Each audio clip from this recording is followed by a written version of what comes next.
So Reckless Ben has responded to the police statement that was put out on YouTube. So one of the things Ben wanted to know was why he was swatted for stealing the Lego when they know it wasn't him. Well, apparently the owner of the property that he was staying in rang the police because they overheard talks about stolen Lego. When Ben asked the police department for the reason he got swatted, they wouldn't give it to him, and they also redacted everything from the footage. But luckily they had a camcorder or a recording device set up that captured what they were saying. In that audio, they say the warrant has Lego in it. But what I don't get is they've known the reason for all these videos, all this controversy, all this social media hype was about the company stealing Lego from someone, not Ben, who was just investigating it. Why is it they keep going after Ben? Well, it's a bit obvious. They just want to silence him. They want this all to go away, but people on the internet will not let this go away. The reason I am making daily updates, even if the updates aren't that massive, I just want to keep spreading awareness until this gets resolved. But what doesn't make sense is why they're trying to hide it. Is it because they're embarrassed, or that they know that evidence would just not stand because they know everything that is going on? He then clears up the allegations of obviously that stock image he used about a dislocation on his arm. Yes, he did use a stock image, as obviously he couldn't go and get it looked at, but he had previously dislocated it, I think he said 2 or 3 days before in an accident, and it was just still healing. And when they've pulled it, obviously unlike normal people where it probably wouldn't happen to us, it was already damaged, so that's the reason why. But it still doesn't explain why they lied that he made a fast movement and he tensed his arm when they grabbed him. Well, of course someone's going to tense their arm when you grab them, but they're accusing him of having a tense arm before they've grabbed him. I mean, if I'm honest, that just sounds absolutely ridiculous. How the hell would you know if someone's got a tense arm? I'm tensing my arm right now. Am I? Who knows? Because you can't tell. It just doesn't work like that. So the lies that keep coming are pretty remarkable considering there is video evidence of him not moving at all and then making an awful decision to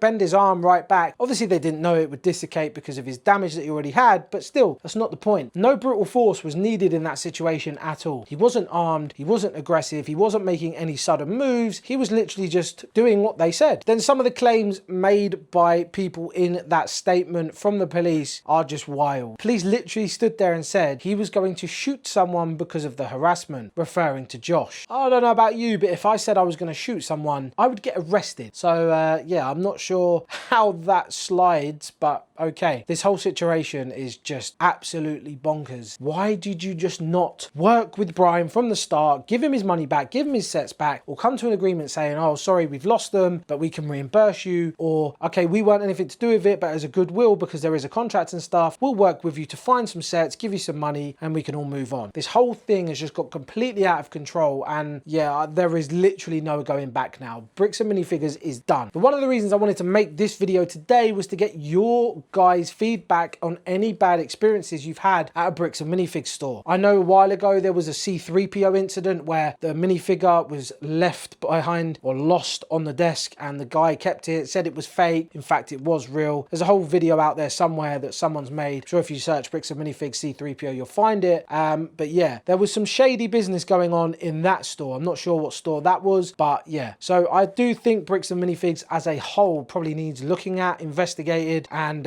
seeing what dodgy dealings they're doing in these stores. But if you've had a bad experience or know someone that's had a bad experience, please leave a comment because I want to make a whole video about possible other victims from Bricks and Minifigs. Now, it is only a short one today. There is not much to update you on at all. I'll leave a link to my second channel in the description as well. Please go over there and subscribe. We're covering it over there as well. We're nearly at 1,000 subscribers, so I'd appreciate if we could hit that. It would be absolutely fantastic. I guess now we're just waiting for Reckless Ben's part 3. I might even pay for the Patreon when it drops just to get the video content out to you guys early, because I know you guys are fully invested in this as much as I am. We just want to see justice for the Mansell family, and I can't even give you any experiences I've had because we don't really have anything like that here in the UK. We have a few independent stores, but no like franchise stores like Bricks and Minifigures, nothing that big. We have brick events, national brick events and stuff like that across the country every weekend. Again, they're nothing like the stores you get over in America. I definitely think it's something we need here in the UK, and I'm definitely going to look into it myself. I'd love to be able to do something like that. But yeah, just a short one from me, so make sure you do leave a like, subscribe, drop a hype. It does spread the video far and wide, and we need to keep spreading awareness. I'm trying to make a video every day, even if there is a slight slight update just because we want to keep this spread and not die off, because that's what they want. They want this to die off and we're not going to let it. So like I said, leave a like, comment, subscribe, hype the video, and I'll see you guys next time.